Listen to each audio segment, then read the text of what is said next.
N'i kɛra maa ɲɛmaa ye Mali jamana kɔnɔ Yusu Ala ka sabali di i ma i ka sabali i k'i bolo da i dusu la k'i fo k'i waleɲuman dɔn marhaba kanubaw Mali kɔnɔ ale ni Mali kɔ kan sango ta maa bɛ nin waati in na n'olu bɛ k'a lajɛ an b'u fo ka timinadiya n'u ka wulikajɔ la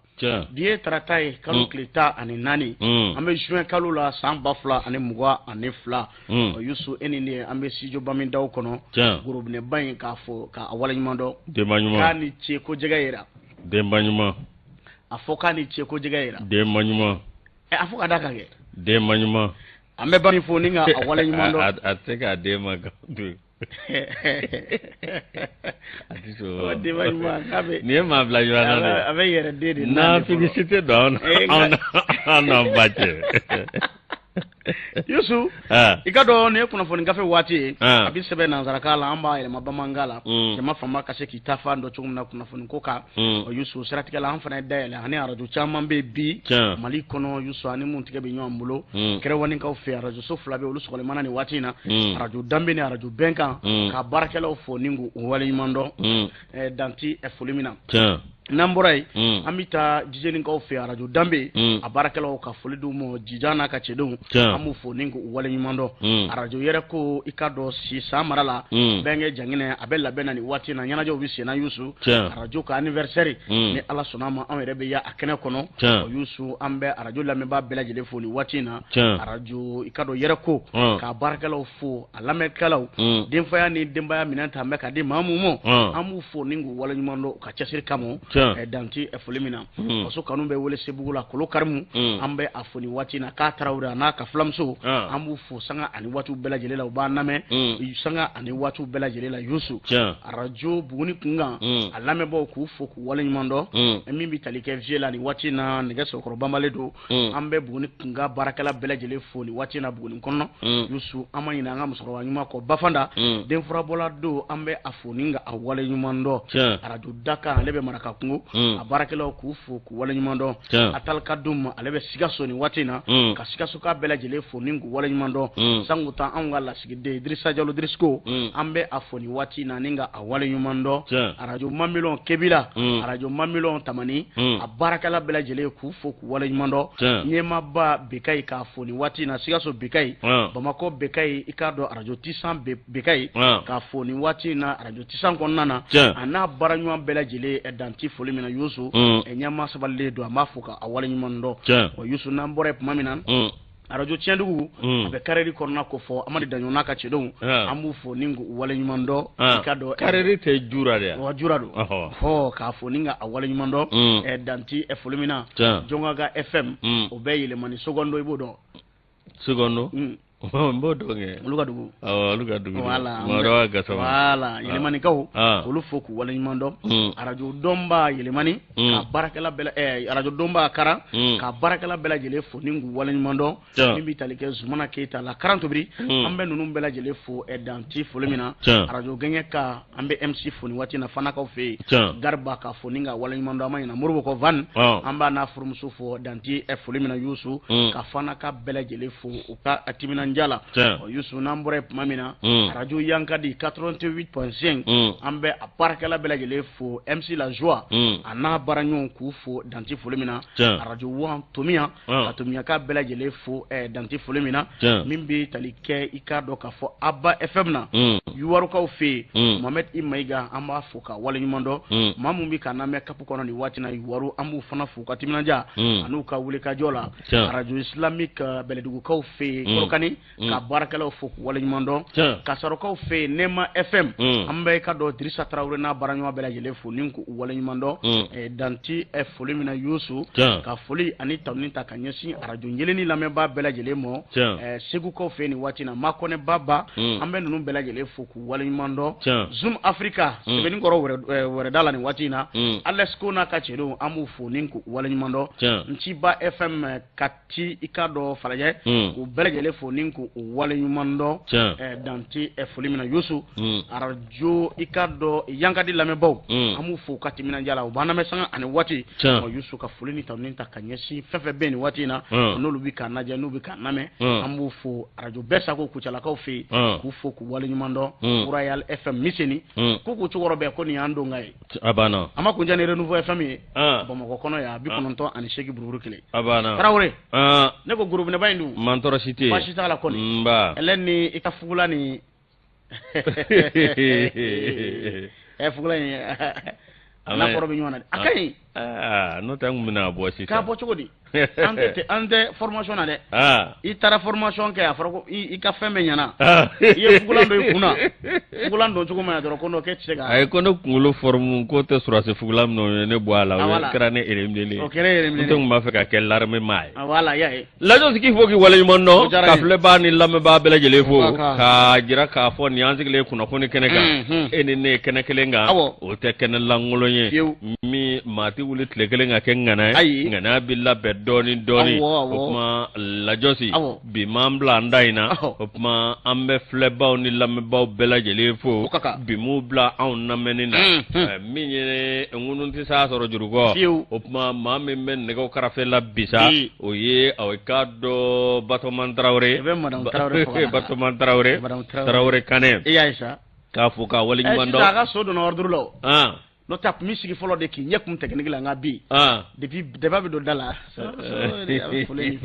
a ka sourire bɛ alimatikisɛ minɛ ne buramuso wayi jɔnni Batɔman kɛ o ye buramuso don walayi ne sani i ni burambonya Lajo Sigi o kuma l'enfant de Kita Kuruni Budofɔ Seydina Umar Keita min ye ale bɛ réalisation na n y'o de fɔ i bɛ jɛnya n'a ye i bɛ bonya n'a ye nka n'i y'a bɔ réalisation na i bɛ sa Lajo Sigi Ala y'a gundo d'a ma o kuma n'o bɔra ye an ka taa difu la dɛ min ye k'a dɔn Jɛnɛbu cɛ k'a jara Zɛdi k'a Tarawele fana k'a Tarawele a tɛ tɛmɛ o kan jama de ko tun b'o kɛ fa k'an kɔlɔsi Kuyate Awa Keita min ye ale bɛ maaw bisimila o kuma Mandaw fo ka taa se Tamura ma olu bɛ marketing la Lajo Sigi an k'a minɛ Zekɔrɔba ale fari ma n'a la Ala ka nɔgɔya kɛ Lagare cɛ i k'a dɔn an b'a fɔ nin waati in na sanga ani waati bɛɛ lajɛlen Lajo Sigi an tɛ gale di ma wa gale n'i y'a diya n b'a minɛ ni barika ye a taa ni barika ye awɔ n b'a minɛ ni barika ye lase awɔ k'a dɔn a bɛnna ma a ma bonya ma fiyewu a barika bonya la lase an bɛ sɛbɛn da sɛbɛn min n'an b'a ta o ye le combat ko barika nin kɔni awɔ k'a dɔn u y'u ka koso n'u ka kasa cɛ min ye ka bɔ Menaga Barkan n'i y'ale ko fɔ min ye nanzaraw olu ka wolomasiri tabaw minnu kunnan bɛ an dɛmɛ banbanciw olu kɛlɛli la Lajo Sigi ye awɔ min ye waati damadama in na i b'a ye k'a fɔ min ye Faransi ale ni Mali cɛ a ko gɛlɛyara a samana fo ka se yɔrɔ dɔ la min ye awɔ k'a dɔn maa min bɛ yen n'o ye maa ye k'a dɔn olu kɔni ye ko bɛɛ lajɛlen latɛmɛ anw ka faama ma n'o ye état-major olu ka kuma lasela ye ni o ye wolomasiri tabaw ka jɛkulu ka kuma lasela ye Général Pascal Lani ale y'a jira k'a fɔ min ye aw k'a dɔn tiɲɛ yɛrɛ la san 2018 Menaka aw k'a dɔn nin yɔrɔba min filɛ nin ye ale kɔni sigira ye ani ni Mali ni frontière Niger frontière la ani Burkina Faso Lajo Sigi min ye aw k'a dɔn ni maa ninnu kɔni kun dagalen don ye a kun ti dɔwɛrɛ min ye aw k'a dɔn tiɲɛ yɛrɛ la ka banbanciw kɛlɛ wa n'o tɛmɛna ka bɔ yen min ye aw k'a dɔn jɛkulu min bɛ yen n'o ye a nanzara jamanaw n'o ye Takuba ye o nanzara jamanaw wolomasiri tabaw olu fana kun dagalen don nin yɔrɔ kofɔlen na walasa aw k'a dɔn k'an ka wolomasiri tabaw k'olu dɛmɛ min b'a to u bɛ se ka jugu kɛlɛ cogo min na lase o de kɔnɔna na i b'a ye k'a fɔ fo hali bina ka bi lajosi awa minye tinyere la nyini fe o make soro fenye bawo awa minye jamana ko ngumbe ka do dibila alibi jamana be ka ma fali bike minye awa kado ko bele jele bike kosa na uka awa jamana nyema mimbe no e manela makoroy musokoroba che ale ko ya jira ka fo awa minye nazarau oluka woluma saba munum bea no e barkan ni takubai ku nu salo ka boya doni o mingera sa ni awnga premier ministre fana tare jo onina ninga jira ka fo ko faransi ambulo blaka do san sandege lela la josi ko ke awai kado awa minye kinyera la ko ode ato angoni angambla ma warema o min flene sa be ka fo kambla bla ma warema ode make faransi felanye o minye pasuko bele jele fora ka fo awa minye jakulu mimbe no erisu oluka awai kado jakulu doye no be wele ko Wagner a ikado nyere la ko koni awa miye sang kono don de menengo ko koni ngera fenye jamana flanunu awakado na angodo nywama la so ode konan nasa minye awa wol masri tabamunu mbe nendo oluyu kam mina unjeli damene miye awakado kam marifau mobilu kata se ikado awa minye ukemeka gwamunu joy uyu bele jele bo mi ka ko latema ango wolo wasir tabaw ma bina ka bi ibe ka fo ngo ni bele jele la ibe ka fo ukon me ka nyugon jasi kuna fo ni tasira la ubi ka puma su bele jele fo nywama la yosi awa fatire ba ka fo la o de konna nasa miye awakado bina ka bi anga jamana ulu ko ni dagambe awa minaka ala ka nguna ja amin ala ka sawu nyuma nama amin ala ka jamana mbasigi amin ni sebe buray maketa ni ala ka fasiriye anya bo le combat kono mi indicateur jour nouveau yusu ale mana vision ikado vivant énergie yusu ka be ka jeni yoro fi faso joko ako mi ye ka bamako ke mana mani ka keni ikado do akum mesigi singa na be wele ko 15 de l'environnement société vivant énergie Mali ona jew no bitali ke kado ozo forawla ko ni farla nyanga ninga nyeda kuradi bamako ma abaranu ndumbaro sigira siga sibirido kalo kleta ani kelen juin kalo samba fla ani mwa ani fla yusu mi ikado ijirifien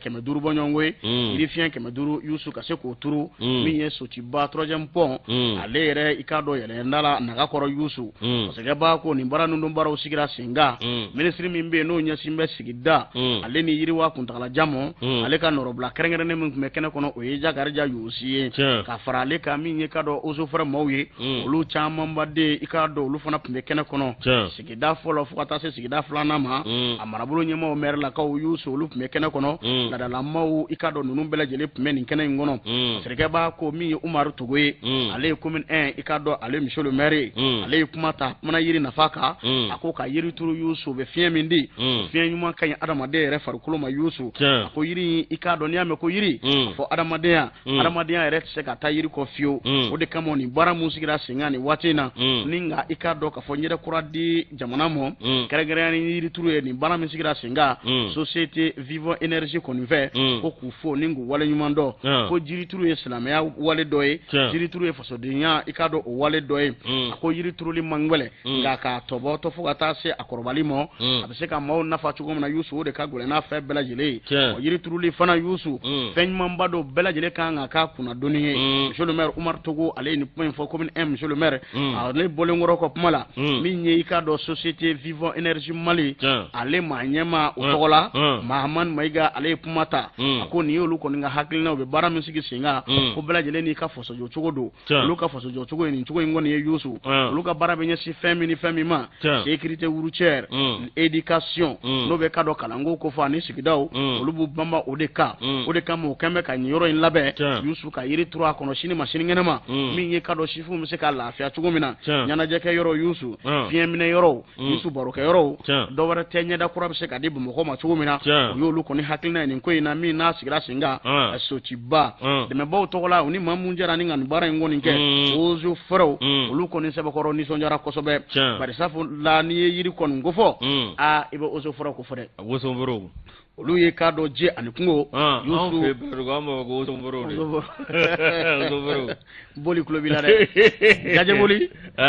sena fo mala kulo bila de wa ka taa belerugo ko somboro de ate tebo ka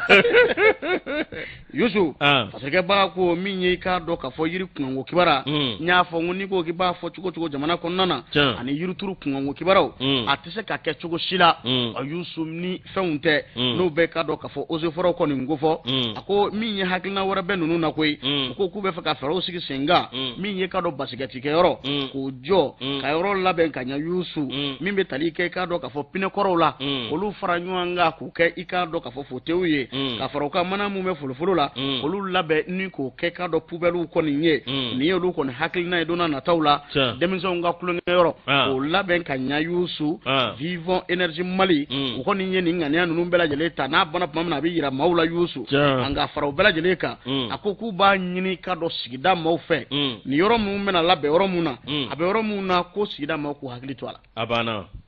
olu bɛ yiri di yiri turu la k'a tɔbɔtɔ sigida k'a kɔlɔsi fo de ka kɛ n'o ma kɛ dɔrɔn u ka baara bɛ kɛ fu ye u ka baara bɛ kɛ fu ye yiri maa yiri d'aw ma a y'a jija kɔni hali yiri minnu filɛ sirada la goudron camancɛ la ne b'a fɛ de mairie fɛn fɛn bɛ yen nɔ bɛɛ ka mobili dɔ ɲini ou bien ka mɔgɔ dɔ ɲini u ka ji kɛ barigon na katakata na ka to k'a kɛ yiri ninnu kɔrɔ tilema fɛ a yiri ninnu dɔw tɛ sɔn fo ala ka sanji dɔrɔn de bɛ sɔn a dɔ kun filɛ dɛ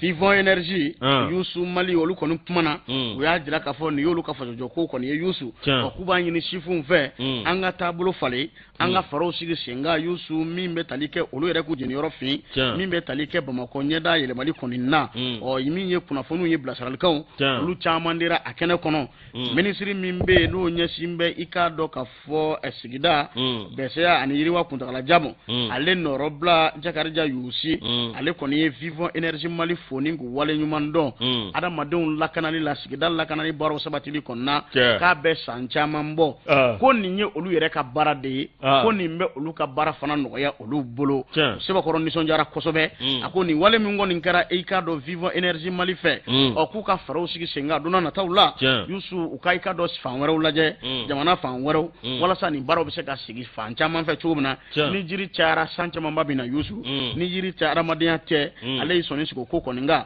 hakilina jiginna Vivant Énergie Yusu ale sigira sen kan san 2011 Yusu bɛ baara min kɛ o ye tajiko baaraw ye fo ka taa se i ka dɔn k'a fɔ tulufeerew ma olu ka i ka dɔn marque de sel ye Yusu Mali kɔnɔ yan bi bi in na k'an bɛ don min na i n'a fɔ sisan Yusu farafinna kɔnɔna na k'u ka station 2000 ani 400 o de bɛ farafinna kɔnɔna na kɛrɛnkɛrɛnnenya la farafinna o de bɛ i ka dɔn bi bi in na o sigilen bɛ sen kan kɛrɛnkɛrɛnnenya la 23 Afrique kɔnɔna na u ka station min bɛ bi 2000 ani 400 o de jɔlen bɛ bi nka farafinna kɔnɔ jamana 23 la u bɛ yen bi bi in na Yusu ko min ye k'a dɔn k'a fɔ Afrique Yusu k'u kɔni bɛ yen bi bi in na fana o k'a dɔn Afrique 48 Mali yɛrɛ b'o o la Yusu station kɔni ye 2000 ani 400 ye diɲɛ kɔnɔ jamana 23 bɔɲɔgɔnko kɛrɛnkɛrɛnnenya farafinna i k'a dɔn k'a fɔ jamana dugu 48 kɔnɔna na a jamu tɛna ni y'ale ka fasire Yusu an ye min bɔ indicateur juru fɔ alajo indicateur ni y'ale bila ne bɛ sɛbɛn da min ye aw ka dɔn Choguel Kokala Mayiga min ye fasiriba ye n'o ye Cɛmɔgɔ Tarawele ale kumanen don min ye aw ka dɔn Cɛmɔgɔjan Alhaji Cɛmɔgɔ Tarawele lase a ko nin tile laban in na min ye aw Choguel Kokala Mayiga a kɔni bɔra min ye a ye bɛn ni keleya de kuma fɔ min ye aw ka dɔn a ye yɛlɛma don kow la a yɛlɛma don kow la Premier ministre Choguel Kokala Mayiga min ye tiɲɛ yɛrɛ la i ka dɔn jamana waati min na jamana kɔni bɛɛ lajɛlen farafaralen don min ye aw ka dɔn Choguel Kokala Mayiga k'a nin kuma min fɔ k'a yɛlɛma don a ka kunnafoni ta cogo la min ye a ye aw ka dɔn hakilimabaya kɛ min ye aw ka dɔn a ye hakili juru caani lase o de kɔnɔna na sa min ye aw ka dɔn ko a bɛ fɔ nin de ma Premier ministre min ye shogal ko kala maiga kayo farida min ye nyerela ko note ko yana kunga senima mi ye shogal ko kala maiga diviser pour mieux régner ka kungambe ko de farida kamau farafara mau farafara wala sa ale be se ka sago soro jogo mina la so o de kun shogal ko kala maiga akata bole no tabana ka boy mi awkado nyerela shogal ko kala maiga a ikado awani yelma ko yelma awa yelma na made do wa yelma awkado haklina do de balawa yelma mado ka fola shogal ko kala maiga ay ben kriya pma mi vo akaboli mingera la si ko do ko ni ajira ka fo miya asigiro eko awa minya alibi bambalite ba apma ko dungun jara do are ngono ko awa miya shogal ko kala maiga ko sirabina dama o sigiro makarani o kikado pma de bora shogal ko kala maiga dala mi adala no temna kaboy ipai ka fo awa miya shogal ko kala maiga minye awkado nyera la ko wati dokara ka kun bela jele ko do nyama kerengere ne ala jekulu mimbe na yere boro kono mi M5 RP e kado mi gelabo kono aba kono alibi de aba kono alibi M5 RP mi awkado shogal ko kala maiga ka masa ko lu faranywanga mi awkado akrasowe akado M5 RP ningo mau ko do nywana mi nyera la kanga jamana magobe mi nabi oye jamana de bele jele ka faranywanga ka do dakelefe ninga bo dakelefe no tabana kaboy mi ambele jele jo jambe mi gele mi manga jamana kambe anga ke jamana jolaye anga ke awai maye mami awakado no bike sowe jamana de amse ka nywan zembla chugomi ninga nywan ndege mine mi shogal ko kala mega ka nganga tano srade ga minye ni ko bele jele ye ibe ka fo nyera la mi awakado shogal ko kala mega ni wati na o ka ye mami ngoni boka bi o minye aye awakado beni kila mavo ko yelma kamana gwandewa mi awakado bi eko agono kwa ka kunu o sheme chega la josi ko o wale o de tenie wala sa asigoro absugo makara jogo bi nyemai ko nga alebe miwo minye chemo tarawre ko sugal ko la mega ka be ka asigoro makara ko kateme mali ere makara niga awo donc anga ngolo bata sabula mati tapmado aywa chebogo Traoré chebogo ja dale ka fasiriye anya bole pus kono ala kanya kadam abinya kadam ami bolo daduguma de ka bolo daduguma abana bala terre note nyerla malim mogo te farafara labi bi nene ke sogale kabina damene mbala je kan dusuman la ka mo farafara nywanga hali ma ba de to ya keta sede ya keta anga ni bed labi wala anga nyeshi barama minga gele an yere ma minga gele an bolo parce que mugo ma fa me faransi katao sede o betao me mimbe ni mbela jele mali o bobi o sisamu yere fana ka fale parce que fin nun tagalito awo fin nun ka ta nun mina no pumado o yedi maldo anga baraka anga tege di nyoma anga chiefo anga juguya dabla anga barake ni maldo yo hakli soro sanwosa la je se mali jara dunga fakande ba o te bara lawa ni ma barake be dunga komi ibe bara de ke ko bara be ka ke mais duguma mako be klula o be fam jogodi dunga fawo o dun fait mais moi je dis ma fond de la ka foni plateau kelenga nya fi ali bi sana ile gafela ngo wati me ala ka hinala el haji birimbo ka keta be fena fangala do nan kuma keta son ta ko ka juna su ku na fembe da on tige ngwa manga ti me ngu fana be na ka opposant ya on yana ya c'est comme transition mo mun bala bi sini olu fana de sini opposant abana donc aka ka nyo daga di yere la fina mati mali politique mo bi voilà ebe doni doye olu be nyogon fanin ga nyogon banin ga nyogon buruja ka nyogon wele polisi la ka ta nyogon jala sini olu be tla ka fara nyogon ga tukuru o de bal don tika politicien on merci mais politique tabulu fana o de ala ga ya ay mali politique do non mali politique do Youssou notre politique tabulu to transhumance politique n'a jamais vu des libéraux soutenir des olu nanzara malla o nanzara de ne kambe Afrique ko nalema tebere fasire ino te on tate dunga fa parti wa wana on rebe na faranyo parce que comment bi fan jama fait bi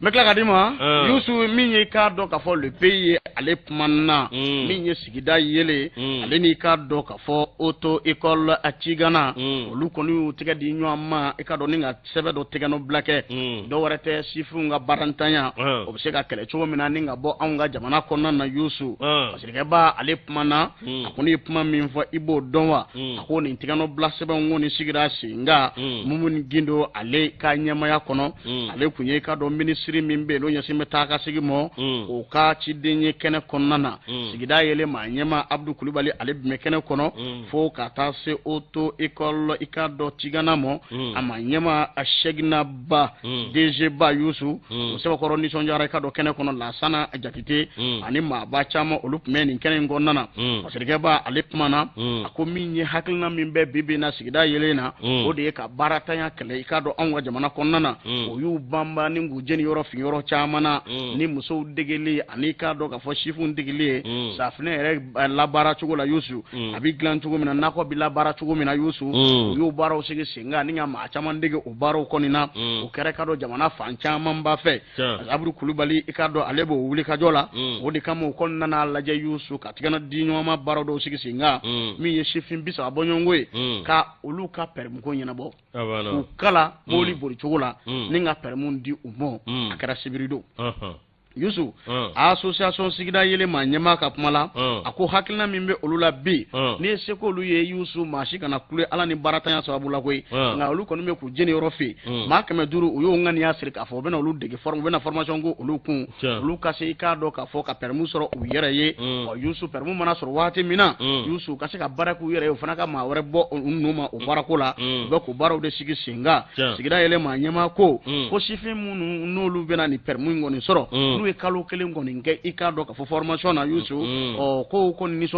sonja mi mula ni watina anu yo bara min ke lafia konnana ani boyani karama konnana Youssou ko ere olu se bokoro siwa o de kamo olu koni mbe ikado ka fo seko e fen faso jokola bo baro sigi singa wala sa jamana be se ka iri watu gomina o koni ni ikado ka fo mamu ndegina ay mobili buli chugola ma bi sa bonyongo adamna no lu ye Youssou ninga permundu ma ayufo ningu wala yumando o ka la diriani bara family ani bara yere kesugo nyuma koni na ngo hakilina min bula alibi ko lu koni be feraw bela jele sigi singa u ka demeti na kotike fiu ikado demeni deme yiri wasra koni nga jamana konna na Youssou jamana de ngoni ye sigida yele ale kalkado wala sa min ye kado ka fo baratanya u kale ka bo anga jamana konna na Abdou Kulibali sigida yele manyema ale ka pumala wa koni ajira ka fo hakilina min bula o ye ma kame duru bonyongo ka se ka formation ko olu kuna Youssou olu ka se wa permis soro lafia konna na ngaminye ma bisaba folo a olu ta soro de abana musaba koro ni sonjara auto école tigana ma nyema shegna ba ale saba koro kumana akoni ajira ka fo ni ngane nyuma bay ma bisaba mu nya soro Youssou ka bu fo ningu wale nyuma ndo ukala na saraba ikado sharauka ukala na ikado mobili bulu chogo ula ukala na ikado ka fo nyedon bara ula ka se ka barake bunyeni karama konnana ku ka du balo ka dimaya balo o ko sigida yele ni ngani yaminda o ku bu fo ningu wale nyuma ndo ga bara sira senga mina ubolo ko ye ikado belajele be se ka nafa chugo mina min be talike ikado ka fo ganya la belajele ka se ka soro la shani kalama ko nana oni mamu ya tigano blake belajele be se ka nafa soro akola chugo mina ministry ka chide ikado ka fo ale se ko ni sonjara no be talike ministry so min be no nyasi meta ga segimo mumin kindo ale ko nko ka be ninga ne info ningo wala yimado sigida yele ni ikado ote kol tigana amanyemo ku fo baran yere kechugo yumana ani baran yere ikado ngani sigila singa bar sabula bike sawobe ninga barata ya kale kado anga jamana konnana chifi nunu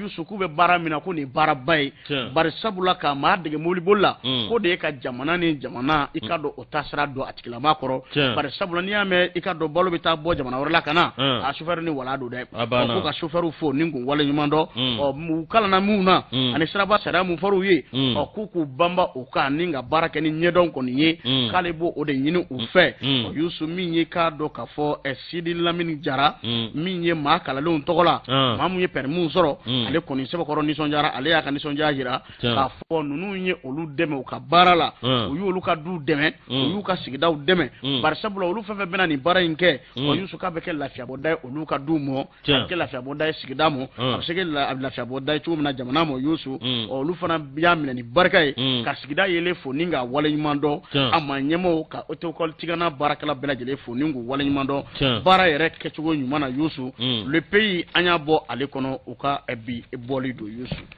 Lajosi le pays n'i y'ale bila e ko an tɛ taa sugu la an ka taa sugu la groupe commerce Ablaye Mayiga an bɛ taa ale fɛ yen a n'a furumuso ladiri Mariam Diallo madame Mayiga k'u fo k'u waleɲuman dɔn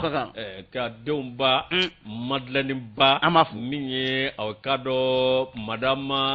ministre ale madame ministre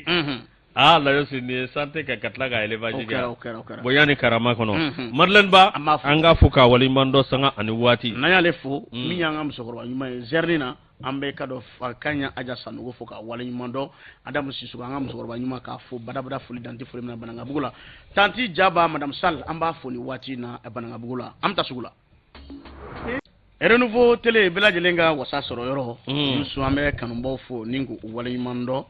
dante foli min na sigida yɛlɛma ɲɛma Abdou Kulubali k'a fo dante foli min na Yusu a bɛ baara min na i ka dɔn jamana kɔnɔ an bɛ a fo ale bi a ka jija o baara la Lajosi maa bɛ jamana jɔ ka sɔrɔ i ma kɛ président i b'a jɔ ka sɔrɔ i tɛ ministre ye mais i b'a jɔ k'a fɔ k'i ye jamana den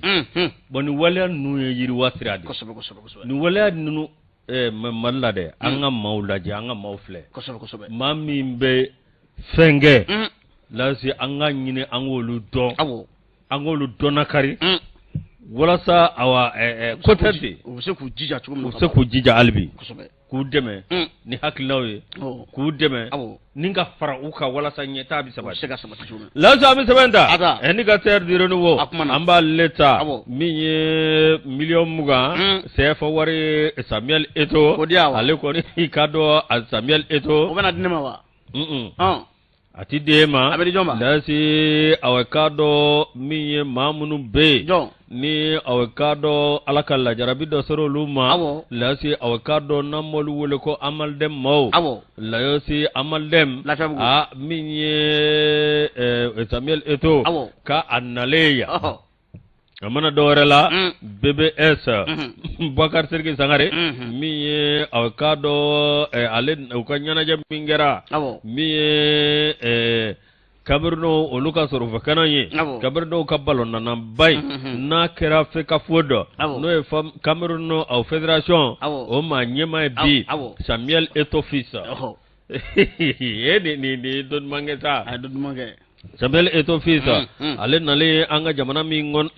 kɔnɔ lase aw ka dɔn tiɲɛ yɛrɛ la min ye Eto'o nalen a kɔni a ye wuli ka jɔ kɛ ni k'i ɲɛsin yɔrɔ jumɛn ma o ye anw ka awa denmisɛn minnu bɛ yen ni aw ka dɔn awa min ye bana ye bana min n'o b'o la a dɔw bɛ olu bangena ni bana ye dɔw aw ka dɔn a y'olu kɛ lujura se olu ma lase aw ka dɔn min ye nin maa kofɔlen ye Ballon d'Or 2003 2004 2005 lase aw ka dɔn min ye tiɲɛ yɛrɛ la a ka dɛmɛ bɛɛ lajɛlen b'a dɔn a bɛ dɛmɛ min na se aw ka dɔn maa minnu mago bɛ dɛmɛ na bɛɛ lajɛlen b'a dɔn n'o sira ye min ye awa Samuel Eto'o ale nalen anw ka Amalden na Lajosi nin maa kofɔlen in a y'a jira k'a fɔ min ye a na 20,000,000 a n'o di aw ka dɔn Samuel Eto'o a taalen o dugusɛjɛ i ka dɔn a ye 10,000,000 bila ka na min ye Amalden na lase aw ka dɔn tiɲɛ yɛrɛ la o 10,000,000 nalen Lajosi a ko 10,000,000 nalen a tɔ tora 10,000,010 ye min ye Amalden ye olu kɔni maaw ye o kɔnɔ u sigi bɛ k'o kɔnɔ hali bi hali bi Eto'o ma bila ka na Eto'o wari mana fɔlɔ ko ni tulo b'an na banna wari in bila ka na n'a dun bilalen bɛ ka na maa min kɛ bɛ k'a kɛ cogo min na i k'i yɛrɛ yira joona u ka maa ɲɛmaa y'a fɔ dɛ ko wari in kɔni olu m'a ye o ye kɔni fɔlɔ ye fɔlɔ u ye fɔlɔ ye filanan de ma ye min ye aw k'a dɔn tiɲɛ yɛrɛ la i k'a dɔn a kun ye layidu ta k'a jira k'a fɔ dɔ tun bɛ aw k'a dɔn min ye o ye maa ye Samuel Eto'o fils a ko awa min ye tiɲɛ yɛrɛ la o ka furakɛli bɛɛ lajɛlen ani jɔ ni o ye i k'a dɔn nin kɛra awa juin kalo juin kalo an bɛ juin kalo la tile 13 san 2022 bina ka bi kabini aw k'a dɔn juin kalo tile 13 san 2021 min ye aw k'a dɔn tiɲɛ yɛrɛ la n'u ye miliyɔn dan sɔrɔ hali bi a tɔ miliyɔn dan min ye Samuel Eto'o a kɔni y'o layidu min da min ye aw k'a dɔn k'a jira k'a fɔ maa dɔ bɛ aw k'a dɔn o na ta furakɛ min ye aw k'a dɔn san 9 worokiya jara i ka dɔn ale bɛ katremane la amal demna lasi aw ka dɔn min ye aw senfaga i ka dɔn o de sera ma lajɔ si aw ka dɔn a bɛ sɔrɔ a kɔkolo la lajɔ si aw ka dɔn nin ma ko fɔlen min filɛ nin min a jarala k'a fɔ ko na bila ka taa aw jamana dɔ la min ka to o ko bɛɛ lajɛlen labɛn i ka dɔn nin kunnafoni o bɔra ka bin nka hali bi min aw ka dɔn Bagayogo Kadijatu Sanogo n'ale amal ma ɲɛma ye olu kɔni y'a jira k'a fɔ olu kɔni sigin bɛ ka wari in kɔnɔ olu kɔni aw k'a dɔn min ye tiɲɛ yɛrɛ la a bɛ fɔ an fɛ yan cogo min na i k'a dɔn aw nanzarakan na cogo min na i k'a dɔn ko ni layidu ye juru ye dɛ layidu ye juru ye la promesse est une dette. C'est une dette. Layidu ye juru ye o tuma aw k'a dɔn min ye Samuel Eto'o k'a fɔ a ma dɔgɔyama don o tɛ dɛ min ye aw k'a dɔn k'a fɔ dɔwɛrɛ tɛ hakililajigi don yalima aw k'a dɔn ni Samuel Eto'o i k'a dɔn tiɲɛ yɛrɛ la min ye a kɔni welelen don yalima ko ni a maa t'a dɔn ni wari in bilala ka na a taara cogo dɔ fana fɛ an k'o fɔ dɛ ma ɲɛma kɔni ko a ma s'olu ma olu ye fɔlɔ sɔrɔ miliyɔn 10 de sɔrɔ miliyɔn 10 fɔlɔ u y'o sɔrɔ nka tɔ min bɛ sira la yalima Eto'o de ma di wa yalima a taara diɲɛŋa wɛrɛ fɛ de wa walima a cira waraku la de wa ɲininkali gɛlɛn a ko wulila de dɛ o tuma amalem a ma ɲɛma i k'a dɔn madame Bagayogo Kayatu Sanogo ale kɔni an balimamuso don yɔrɔ a ye fɛɛrɛw bɛɛ sigi sen kan ale kulekan ye nin ye a ma sɔrɔ dɛ non mais n bɛ min f'i ɲɛna mɔgɔ minnu bɛ lujuratɔ ninnu na dɔn amalidɛn mɔgɔ tiɲɛ yɛrɛ la dɛmɛ kan ka bon timinadiya don dɛ u kan ka dɛmɛ walayi n'i ye den ninnu ye ka tila k'a ye maa ye awa ka diɲɛlatigɛ bɛɛ dabila ta k'u tɔbɔtɔliw ye k'a ta kɛ olu tɔbɔtɔli ye lasi a bɛ adamadenya don bɛɛ den ɲɛnamabaw a banna o tuma Bala Sumayila Tarawele ni ale ka fasiri an y'a bɔ indicateur kɔnɔ amalidɛmu filɛ lujuratɔw ala ye nɔrɔ dubaga ka bɔ maamu ye olu ka yɔrɔ filɛ Lisu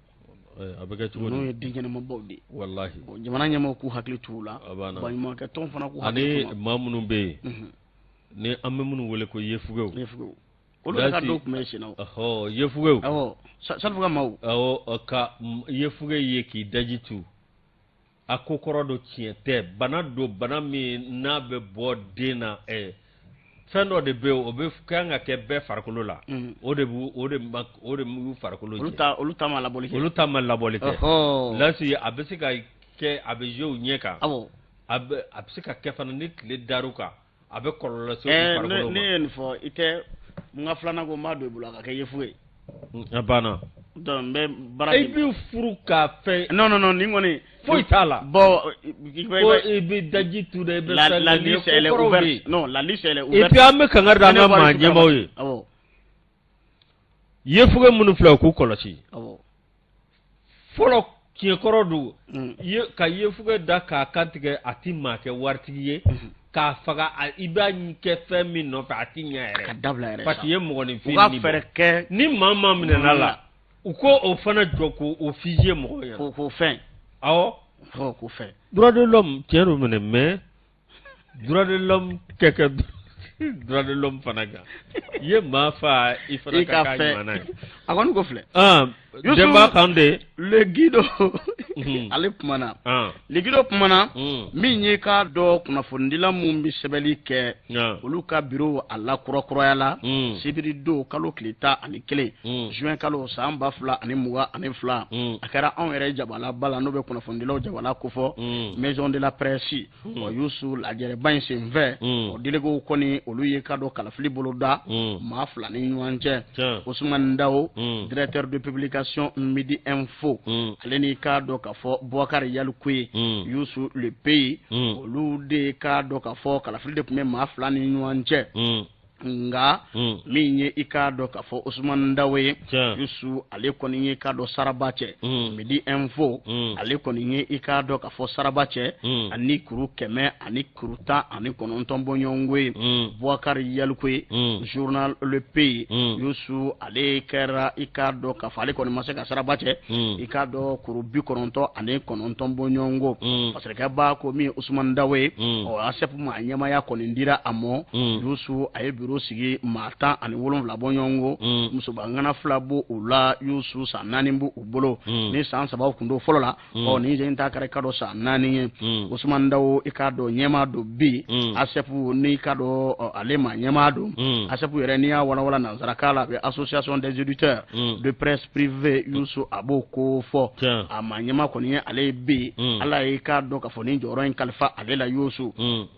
a kɔni a ye kuma ta a ko ale sɛbɛkɔrɔ nisɔndiyara a y'i ka dɔ Bouakar Yalikoye fo ni ka a waleɲuman dɔ k'olu bɛɛ lajɛlen de ta ye nin kɛnɛ in ye olu bɛɛ lajɛlen de gagnera Yusu u bɛɛ lajɛlen de sebaya kɔni sɔrɔ nka hakilina caman bɛ Ousmane Dao la a ko min ye k'a dɔ ka fɔ ASEP k'ale kɔni y'a ta nin waati in na nka n'a fɛɛrɛ kɛ ni ka na ni yɛlɛmabolo camanba ye sanko ta an yɛrɛ dama ni ɲɔgɔn cɛ an bɛ se ka lafiya cogo min na sɛbɛnnikɛla minnu bɛ yen n'olu ye kɛnyɛrɛyew ye olu bɛ se ka lafiya cogo min na u ka baara yɛrɛ kadara kɔnɔna na a ko fɛn dɔ jɔrɔ bɛ ale la ka sɔrɔ bi tɛ n'o bɛ tali kɛ ka dɔ ka mansin dɔ sigi sen kan mansin min n'o bɛ kɛ sababu ye ka dɔnkibaro sɛbɛnw kɔni bɔ a bɛ se ka kɛ ɲɔgɔn dɛmɛ sira ye cogo min na min ye kunnafonidila minnu bɛ sɛbɛnni kɔni kɛ i ka dɔ kɛnyɛrɛye tɔgɔ la u ka se ka kɛ dɛmɛɲɔgɔnya ye u yɛrɛ ma cogo min na n'a a bɛ wele ko imprimerie Yusu k'o jɔ k'a di u ma ka mansinw bila a kɔnɔ bɛɛ lajɛlen ka sɛbɛn bɛ taa bɔ a kɔnɔ cogo min na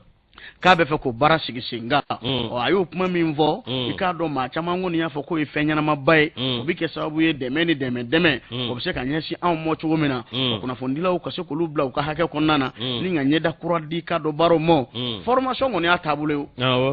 Ousmane Dao wa Midi Info sanga ni waati a bɛ journaliste kala a bɛ formation ɲini n yɛrɛ kɛra n y'a dɔ kɛ i ka dɔn Arami n y'a dɔ kɛ o kɛra i ka dɔn Michel la Sikaso fana Segu a bɛɛ ninnu baaraw de sigi sen kan Yusu formation fara formation kan walasa mɔgɔw bɛ se ka lafiya cogo min na ko min ye i k'a dɔn k'a fɔ ASEP ma ɲɛmaya dile a mɔ a kɛlen k'a kɛ o ma ɲɛma ye Yusu ko nin kɔni ye i k'a dɔn kunkɔrɔtaba ye nin ye kunnawoloba ye kunnafonidilaw bolo bari sabula min ye Ousmane Dao ye fɛn dile filɛ a mɔ a bɛ fɛn min dɔn a bɛ baara fana kɛ ka dɔn ladiriya kɔnɔna na an b'a fɔ san 4 min dira ani a jɛw mɔ ale ye maa ɲɛma Ousmane Dao Midi Info a ka danga ye Mariétou Konate l'Africaine secrétaire général ye Ousmane Balo Zire Hebdo secrétaire général adjoint Lafiya Sinaba Leve Hebdo i k'a dɔn secrétaire administratif o ye Daba Bala Keita ye Danaba Info secrétaire administratif adjoint Donyuma Jara les de Péon Youssou secrétaire à l'organisation Maïmouna Diallo Mali Flash secrétaire à l'organisation adjoint Cheikh Oumar Jara les du consommateur secrétaire à l'information Ami Baba Sissé le Figaro du Mali i ka dɔn secrétaire à l'information adjoint Mahamadou Tangara le donnateur trésorier général Brahma Traoré le véridique trésorier général adjoint Boubacar Diarra la référence du Mali commissaire au compte Boubacar Dem les clèves secrétaire à la formation et à l'équipement Abdoulaye Yerewe Segou Tien secrétaire adjoint à l'information et à l'équipement, Omar Diop, l'impartial. Secrétaire aux relations extérieures, Albadia Diko, Kaloum Info. Commissaire au conflit, Soumala Traoré, le du Mali. On m'attend à Ningolo. Donyme Jara, Blangi Jara. Ndedo. Donyme Jara. Soni Jara, Blangi Jara, Ndedo. lajosi Yusu ko ala ka kɛ kunkɔrɔtaw bolo san 4 min b'u bolo i ka dɔn u bɛ se ka kɛ ni kunna wolo cogo min na an b'u fo ni ngu wale ɲuman dɔn bon nin de diyara ne parce que an ka élection kɛra fair play abana Yelkoyi a tilara a ye Usman Daw tɛgɛ minɛ k'a tɛgɛ kɔrɔta u ye ɲɔgɔn tɛgɛ kɔrɔta o de kaɲi ka dugawu kɛ ɲɔgɔn ye n'o tɛ olu fila de taara kelen y'a sɔrɔ tɔ min m'a sɔrɔ a ye dugawu kɛ dɔ ye ko ala ka baara ɲɛ i bolo abana nin de fair play a ko dayɛlɛlen don a ye n'an ka baara kɛ ɲɔgɔn fɛ abana k'a bɛna kunnafonidila bɛɛ de fara ɲɔgɔn kan abana bonya ni karama kɔnɔ kana yɛlɛma bolo ye opposant tɛ yen majorité tɛ yen majorité de bɛ yen o ye kunnafonidila bɛɛ a bɛɛ ala k'an kun naja min ye yɛlɛko ye an b'a fɔ k'a waleɲuman dɔn denmisɛnnin ye a ye hakilimaya kɛ c'est une équipe très jeune abana le nouveau bureau de l'ASEP an b'u fo dɛ Lazi min ye Nouvelle Horizon ye an b'a ta min ye Segu Sikɔrɔ ani Balanzan min ye Antoine Soulage olu ka dugu cɛbolo wa walima bon fɔma kɔni ko cɛbolo ye bakɔfɛ bolo ye lajosi min ye nin ye politikɛ dɔ k'a kɔni ye ka dɔn marifa ci denmisɛnnin 2 la kelen o ntanyana ko nin kɛra jumadon su min ye ka dugu jɛ sibiri la juin kalo tile 11 san 2022 yɔrɔ min bɛ yen n'u b'a wele ko ATT-bugu n'o bɛ Segu fɛ min ye ka dɔn nin min filɛ nin ye ATT-bugukaw i k'a dɔn tiɲɛ yɛrɛ la olu siranna nin don masina na n'o ye jumadon kalo tile 10 i k'a dɔn o tɛmɛnen ye lajosi min ye k'a dɔn marifacikan de bɔra min ye k'a dɔn stade Amardaw o fanfɛla na min ye kunnafoni min n'o bɔra ka bin min ye o jirala k'a fɔ ko polisi dɔ o tun bɛ ka denmisɛnnin 2 olu gɛn min ye u bɛ moto la min ye k'a dɔn maa minnu bɛ yen ni k'a dɔn kunnafoni sɔrɔla olu fɛ olu y'a jira k'a fɔ ko a ye marifa si tiɲɛ caman min ye k'a dɔn denmisɛnnin 2 ninnu olu kɔni bɛ yɛrɛ ɲini na min ye k'a dɔn maa kelen ko kɔni ntanyana min ye k'a dɔn min ye tiɲɛ yɛrɛ la ko tɔgɔlen dɔ in o kɔni bɛ dɔgɔtɔrɔso la o kɔni o bɛ ka furakɛ min ye k'a dɔn tiɲɛ yɛrɛ la nin min filɛ nin k'a kuma cayalen don dɛ min ye k'a dɔn dɔw kɔni y'a jira polisi dɔw y'a jira k'a fɔ min ye tiɲɛ yɛrɛ la ko ressources indiquées ko dɔ y'a jira k'a fɔ min ye polisikɛ ye k'a tun b'a fɛ ka denmisɛnnin ninnu baarakɛ de ni k'u ka moto minɛ u la dɔw yɛrɛ fana y'a jira k'a fɔ min ye tiɲɛ yɛrɛ la min ye ko denmisɛnnin ninnu ni polisikɛ ye k'u bɛɛ bɛ sigida kelen na tiɲɛ yɛrɛ la n'u ma maa tataw woloma ka ɲa lakanabaa ma kɛ nin na ɲɔgɔnna faso kɛbaa ye sigi bɛ gɛlɛya ma bolo dɛ abana u k'a lajɛ dɔ y'a jira ko min ye tiɲɛ yɛrɛ la k'u ye denmisɛnnin ninnu minɛ k'a dɔn min u tun bɛ waleya dɔ la min ye k'a dɔn yiriw ni ɲɔgɔn cɛ stade Amardaw fanfɛla na min ye k'a dɔn Fasiriba ka fɔ la min ye tiɲɛ yɛrɛ la i k'a dɔn min ye ko politikɛ dɔw fana y'a jira k'a fɔ ko min ye politikɛ k'a tun bɛ ka denmisɛnnin ninnu bɛlɛ ni a bɛ se ka wari minnu la cogo min na min ye sɛgɛsɛgɛli caman kɔni bɛ sen na sɛgɛsɛgɛliw caman kɔni bɛ sen na min ye tiɲɛ yɛrɛ la maaw kɔni y'o sɔnni sigi min kan ko politikɛ ye a tun b'a fɛ ka denmisɛnnin ninnu ka bolimafɛn minɛ u la de ni k'u baara kɛ ka ka fɛn minɛ u la min ye tiɲɛ yɛrɛ la Fasiriba ko k'olu ye ɲininkali kɛ ka ɲɛsin min ye pɛrɛn arrondissement min bɛ yen min ye tiɲɛ yɛrɛ la ko min ye nin maa kofɔlen ye ko k'a dɔn